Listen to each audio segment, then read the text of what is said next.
To the surprise of myself and many other people, Line 6 did just announce some new hardware.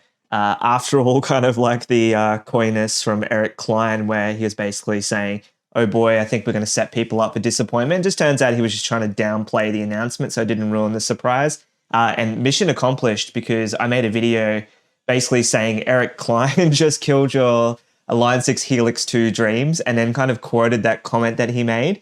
And now it looks pretty silly in hindsight, but I didn't know that he was kind of misleading people. Well, not misleading, but, trying not to ruin the surprise for many. And I'm glad that the surprise wasn't ruined, to be honest, because, of course, we've got the Line 6 Helix Stadium and the Stadium XL, so 2 units announced so far. Presumably, we're going to get more in the future. Still no news on rack or stomp variants, but those will inevitably come. So we're going to grind through speculation on the architecture, the new proxy cloning feature, which is kind of like that modeling functionality.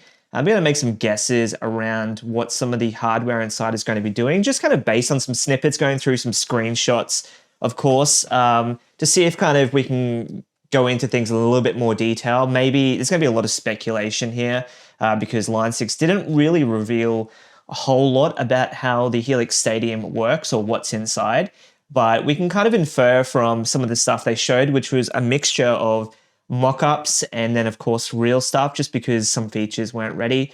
But we're going to dive in and then kind of just, go into things a little bit more depth here.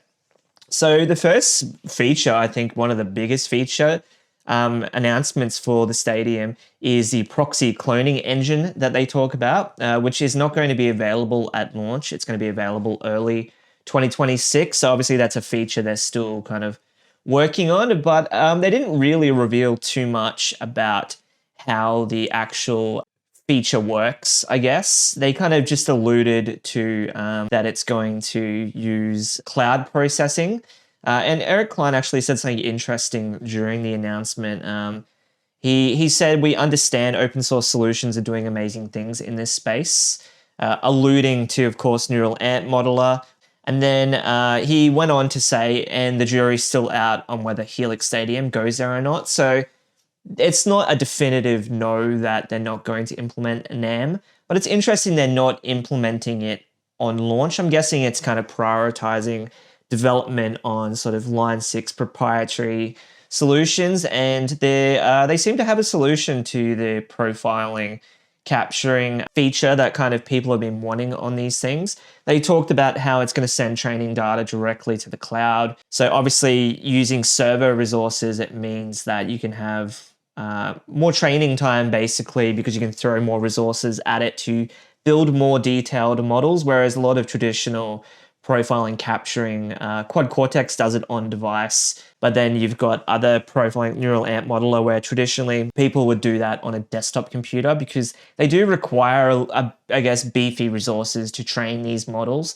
So the fact that they're doing it server is actually in the cloud is because it allows them to actually probably create super detailed profile clones, as they call them, which actually I think is a really good way to describe it. It allows them to throw pretty much endless amounts of power at these things to create really high quality captures. So smart move on their part. And they're probably hesitant on the NAM integration, one, primarily because they don't want to take away development resources, but two, maybe they're going to see what the feedback is for the proxy cloning, because maybe the proxy cloning that they've done is actually better than what we've heard from Neural Ant Modeler so far.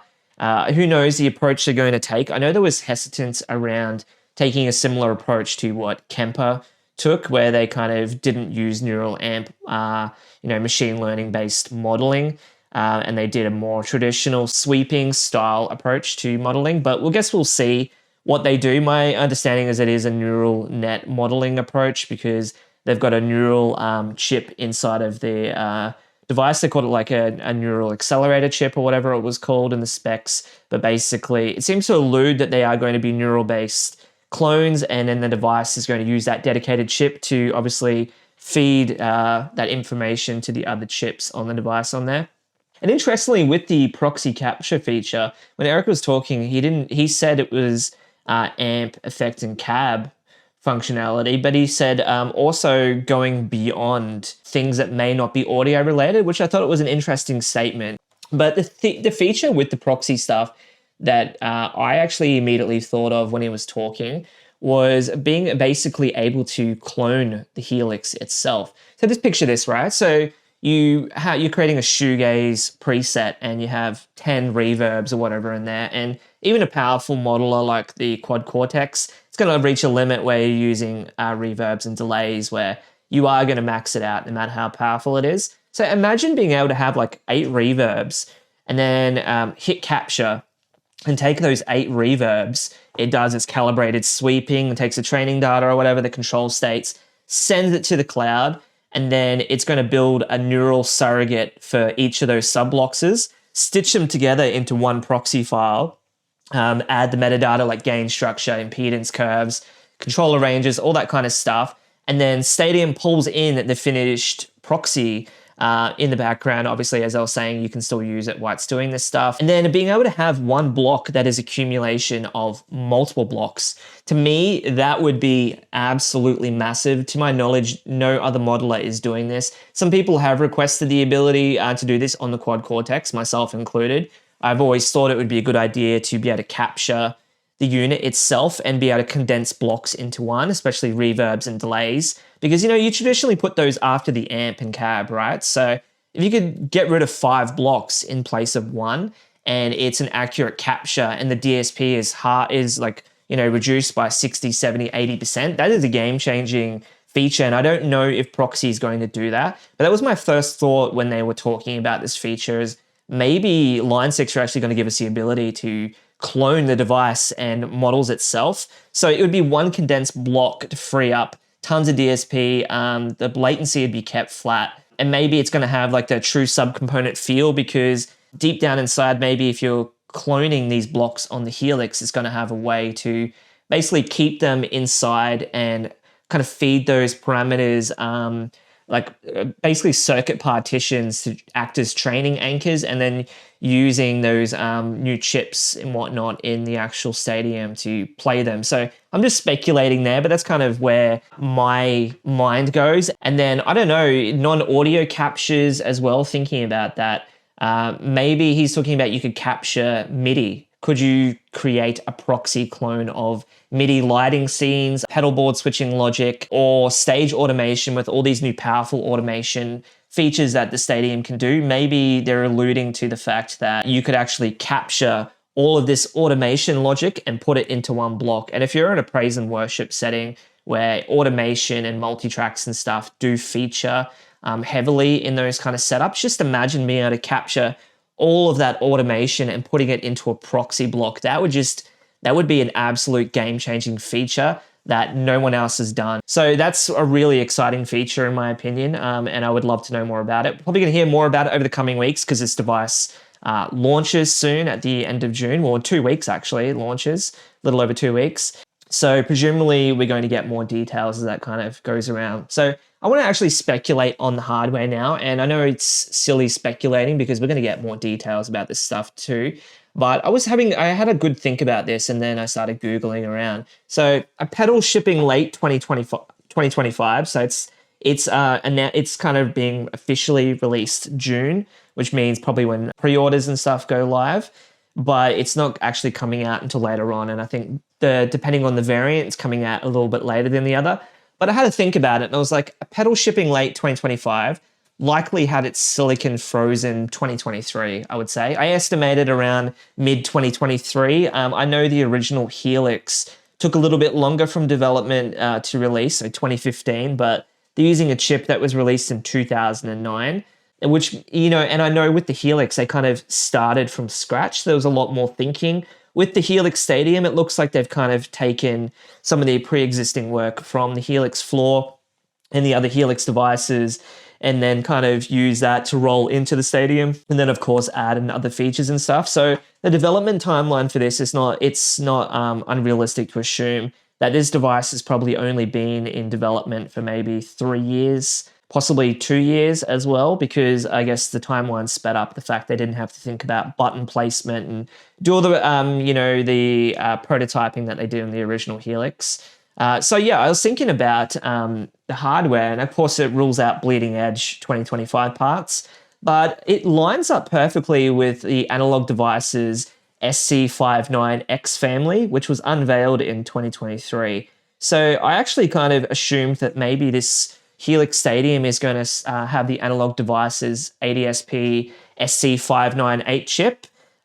So it's a dual Shark Plus 1 gigahertz chip. It's got a Cortex A55 1.2 gigahertz core in there as well. So it covers the DSP side of things, but then the dedicated ARM chip in there.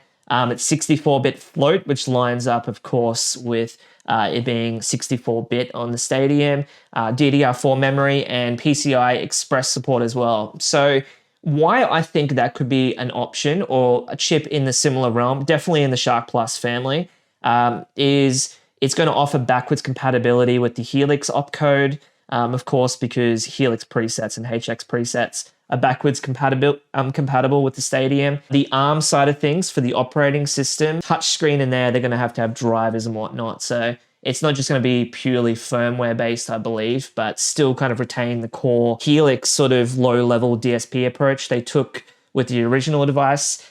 They talked about an external GPU, so there's a few different options there. It's a little bit harder to kind of to pin down there, but something like the NXP iMX8 Lite or discrete Mali. Basically, the GPU will probably primarily just be for the UI. And as you can see, it's got like this new quasi 3D UI mode in there.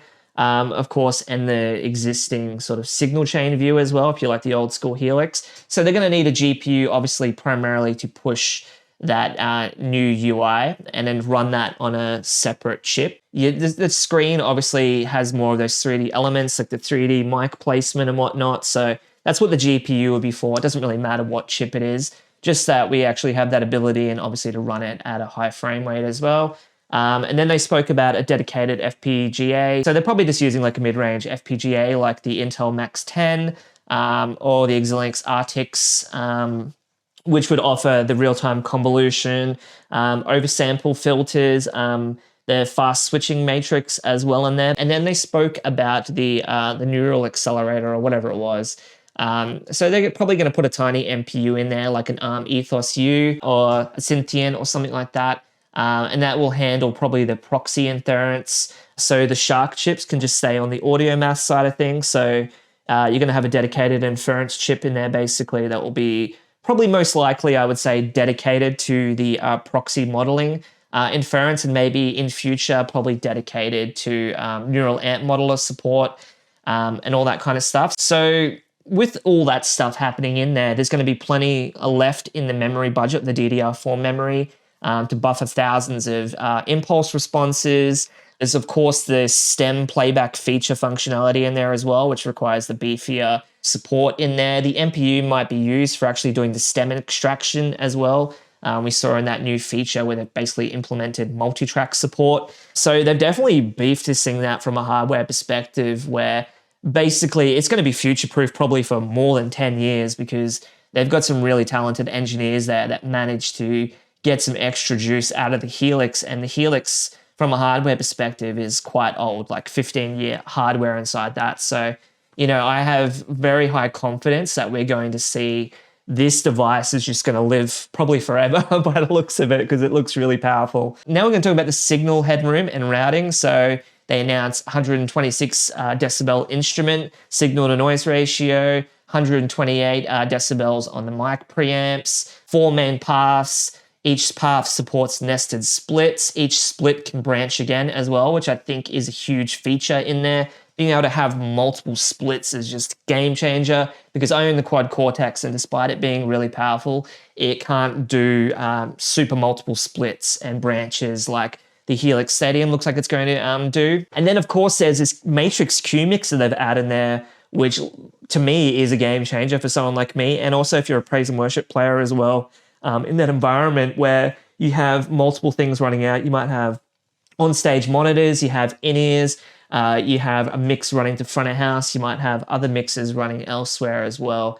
It's going to give you separate level, pan, mute, solo, and global EQ for each of those lanes. So the 1/4-inch outputs, the XLR, the headphones, There's the ability to do stuff with the USB outputs if you're recording into a computer.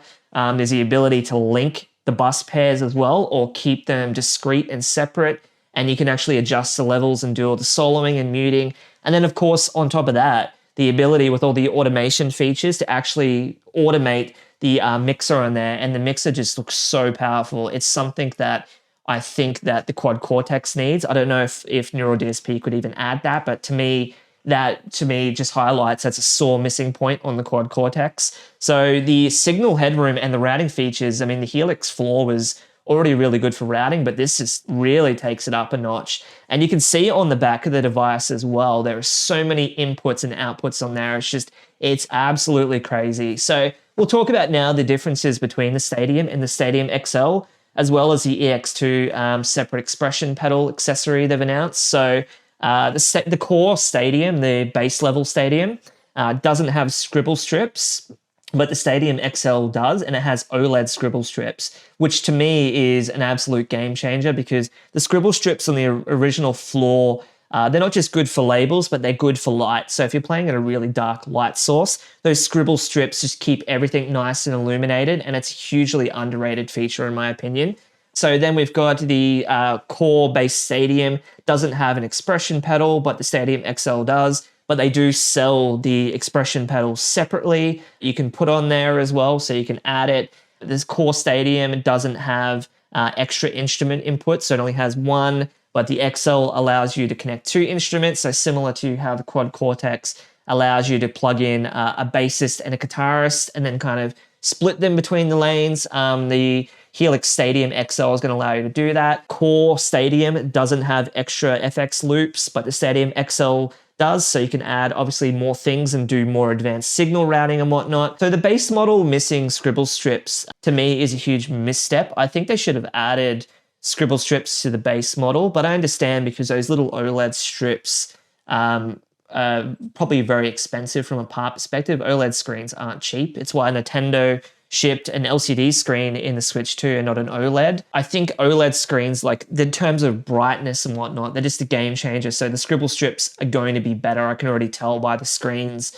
that they did show that the scribble strip lighting is going to be so much brighter. It's just going to look nicer. And I understand giving up the expression pedal on the base level Stadium, because not everyone uses an expression pedal. Until recently, I guess with praise and worship stuff, I didn't really use an expression pedal either. I do have a Digitech Whammy drop tune, which you use for just pitch shifting, basically. But I can see how some people would be upset that they ditched the expression pedal. But not that they ditched the expression pedal, sorry, but they ditched the scribble strips alongside the expression pedal. So the fix, obviously, for them is the separate EX2 external pedal if you want it. But you obviously can't buy a scribble strip accessory to add those in. So you'll have to pay XL money if you want the scribble strips, unfortunately. Now, another feature that I haven't seen anyone else really talking about, and Line 6 haven't really divulged any details about it yet, but they mentioned in the presentation multi-client Wi-Fi. Now, on the surface, multi-client Wi-Fi probably doesn't mean much to you. You're probably just thinking Wi-Fi from the perspective of, okay, good, we can connect and download presets on the device without using USB, or we can connect, we can download updates and stuff like that, which they all did mention. But here's the thing that people are missing around multi-client Wi-Fi and why it's a really big thing. It allows you to connect multiple devices to the Helix Stadium itself. So don't just think of Wi-Fi as connecting to your home Wi-Fi network and connecting to the internet. Think of it from the perspective of that most likely indicates that the Helix Stadium has the ability to have Wi-Fi clients connecting to the Stadium itself. So don't just think outwards connection, think inwards. So think a front of house remote or a mixing desk could have an iPad that connects to a Helix Stadium and allows front of house to actually remotely control a Helix through Wi-Fi instead of having to have some convoluted MIDI rig. Because as you can see, all the automation features they've added in there, they're trying to make this device do it all, basically. They don't want you to have to go and pay money or have convoluted setups with Ableton and all that kind of stuff to control the Helix. They want the Helix to be the device, the platform for all this stuff. So that's one thing I think people are really missing, and a huge feature in my opinion is if that is a possibility of front of house or other devices being able to control this Helix. Basically, they're making the Helix like the main device. And then think about it from the perspective of monitors, for example. A drummer can open up a browser to the mixer page on your Helix and rebalance his phone's mix without touching anyone else's feed. Now, in a praise and worship setting and other settings, you can already do that. You usually have dedicated controls and stuff. So maybe in that setting, it's not going to be a thing. But if you're a smaller band playing shows and whatnot, chances are you don't have expensive mixing equipment. You're probably using a laptop for backing tracks if you're lucky. You don't have a sound guy and all this other kind of expensive stuff. So just think about the Helix becomes a dedicated mobile sound desk and mixing desk where everyone else can kind of interact with it through an app. So you basically could have your own dedicated wireless sound system here where people can pretty much kind of control the mixes and stuff, which is absolutely huge in my opinion. And then think of from another perspective, like a reamp pass, like a producer in the room can control focus zones on the UI while a guitarist is in the booth and controlling and interacting with the Helix outside of the actual room itself and being able to like, okay, we'll try this guitar tone, try this guitar tone, all that kind of stuff. And being able to do that wirelessly, that is an absolute huge game changer of being able to remotely control the Helix in real time. And while they haven't actually said any of this is possible, I'm actually going to call it now that it is possible because you don't add multi-client Wi-Fi just because I think they've added it here to make the Helix controllable and interactable from multiple devices. And I think there's an app that's going to come and that people can kind of connect and have their own dedicated mixes and stuff like that. And then, of course, you're going to be at the ability to update your device, the firmware over Wi-Fi, basically, because connecting it to your computer, sometimes you don't want to pull your computer out and connect it to USB and stuff like that. So I would expect all those hooks outside of the box, basically, and pretty much being able to replace a whole bunch of equipment and MIDI control stuff and whatnot. So I'm really excited about that. I could be wrong about that, of course, but as I was saying, Wi-Fi multi-client will allow all that stuff to basically happen. And then now let's talk about the connectivity options as well, because wow. So they've added USB-C, obviously, which makes sense for a modern device to have USB-C.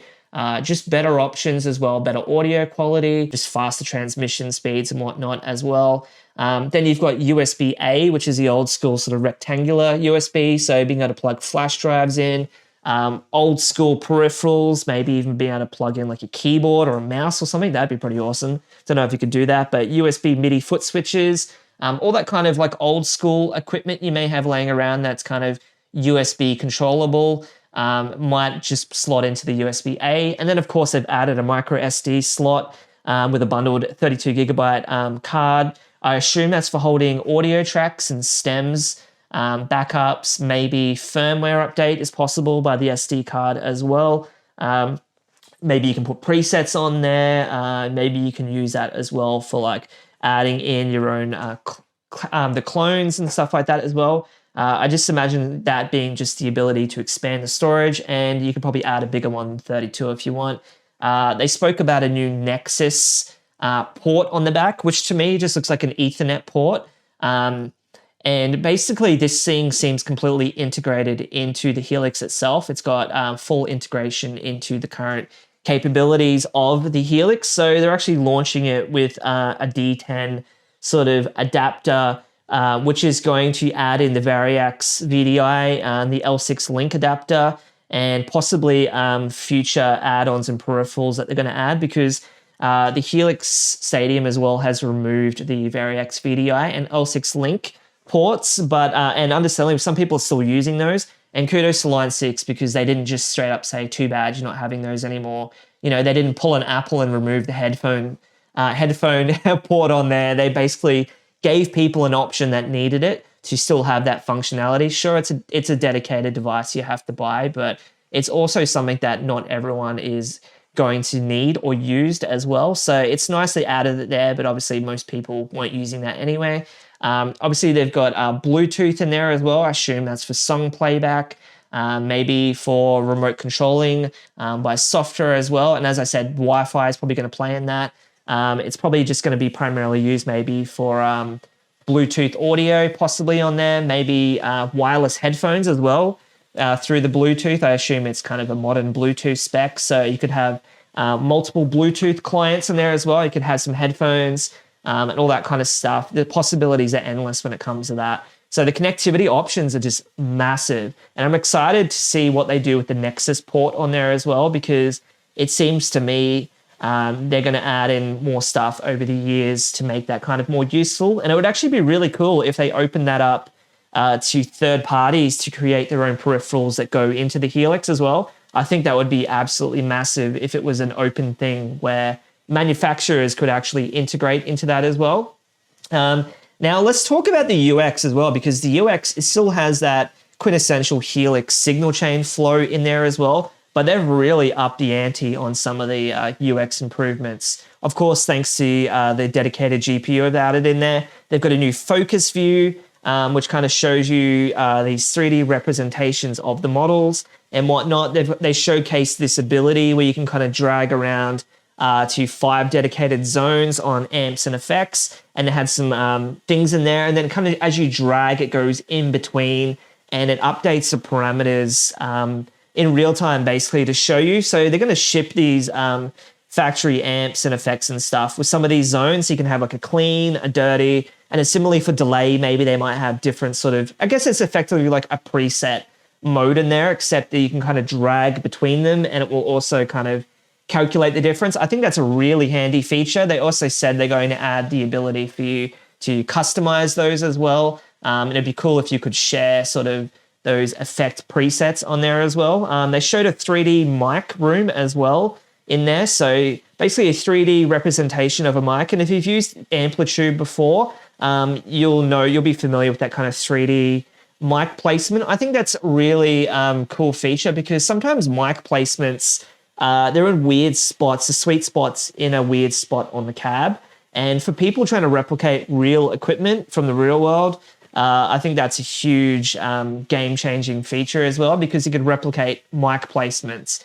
And it seems like they've revamped all of their modeling and stuff like that, as I was saying, from the ground up as well. To the point where they're even measuring capacitance between wiring runs inside of amps and stuff like that, which is the kind of like detailed subcomponent leveling that no one else is doing. Everyone else is doing a machine learning-based approximation of what an amp sounds like, but that component modeling level allows them to have that realism where they're actually kind of modeling how the amp pulls in power and how it also kind of interacts. And then they spoke about another feature, speaking of UI, where they said the cabs will actually link back to the amp blocks and convey sort of like the impedance and whatnot, which I guess is more indicative of how a real cabinet and amp sort of would work from an electrical perspective, which is huge. I don't know if anyone else is doing that. Everyone else seems to do kind of approximations once you start going beyond those base level IRs. But yeah, it seems absolutely massive. And then, of course, you've got the showcase automation functionality in there where you can import songs. You can create stems on there to kind of break songs up into different guitars and bass and vocals and whatnot. They've got flag markers. They call them flags, but basically they're kind of timeline markers where you could do stuff like switch between presets on a particular part of a song, switch between snapshots. You could also do time-based stuff, time signature time stuff. Things with reverbs and delays and whatnot. So really endless automation possibilities. You could do MIDI, signal stuff, amp channel switching. And then they spoke about also integrating with like lights and all that kind of stuff. They're basically replacing Ableton here. So goodbye Ableton, because people are going to be able to basically do most of the automation they need straight from this device. Now, obviously, it's not going to replace sort of venue level automation, but a lot of people, aren't playing in massive venues each night. You may be playing in a small, dingy sort of venue, or you might be playing at a church or whatever. This stuff is really just going to change the game for all that kind of stuff. So now let's talk about the blast radius from the competition side of things, because Kemper just announced an MK2, which was a refresh of their existing Kemper profiler, which is like 15 years old now or whatever. And basically it was just new hardware, but basically the same workflow. That just allows you to add in more blocks, no touch UI, still sample rate locked. The Line 6 Stadium makes the Kemper feel like 2010 again. Like, it literally just obliterated the Kemper MK2 launch. Now, some people are not going to want the Line 6 Stadium and are still going to buy the MK2 because that appeals to them. But it is really kind of showing that their Kemper is really behind, and they really did need kind of a new flagship modern modeler, even if some of the bells and whistles like UI and stuff like that and drag and drop touchscreen, even if some people don't care about that stuff, they're kind of just like things that people expect now, even if they don't use them. So I think Kemper, huge, massive misstep on that part. And it kind of makes them look like a joke from the perspective of everything the Stadium does. And then similarly, let's talk about Neural DSP, obviously the quad Cortex. This Line 6 Stadium is competing in the same price point as the quad Cortex now. I'm pretty certain it's like within the vicinity of like $100 or $200 difference between the quad Cortex, but this thing is doing way more than a quad Cortex. The quad Cortex, obviously, I think the quad Cortex is still a good device, but it doesn't have any of these automation features. It only has captures that really work for the amp and cab. It doesn't work for a lot of effects, especially things like fuzzes and stuff like that.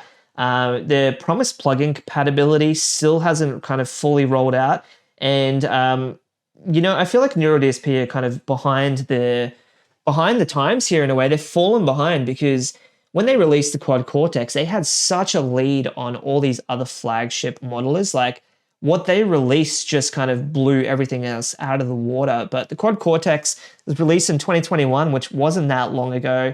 The hardware on it's still cutting edge, the Shark Plus chips in there, and the capabilities and everything it can do. It's still a very capable modeler, but I think it really highlights that Neural DSP lack the experience in building hardware, but also lack the experience in building software for the hardware. Now, I'm not an expert. They've clearly put out a device. A lot of people are happy with it. I'm happy with it as well. But from the outset, it appears that they've been struggling with the architecture of the quad Cortex itself. So that's, and I know the plugin compatibility, they basically had to rebuild everything as well in terms of architecture and stuff like that. But Neural DSP has a problem with the quad Cortex, and I won't get into too much depth, but it seems like they're out of their element at the moment, and the Stadium kind of makes Neural DSP look quite bad, and they're going to have to really kind of pull a rabbit out of a hat here in the coming months to really catch up, because I actually suspect there's going to be a fire sale on lots of used quad Cortexes over the coming months on reverb.com, because a lot of people are going to sell their quad Cortex to get one of these things. And honestly, can you blame them? Because it looks like it's going to do all the stuff the quad Cortex can do, and then even more on there as well. And obviously, it's a bigger battle-tested device. It's got an integrated, high-quality power supply, whereas the quad Cortex still ships with a subpar, noisy power supply. They promised to fix the issue, and to my knowledge, they haven't fixed it.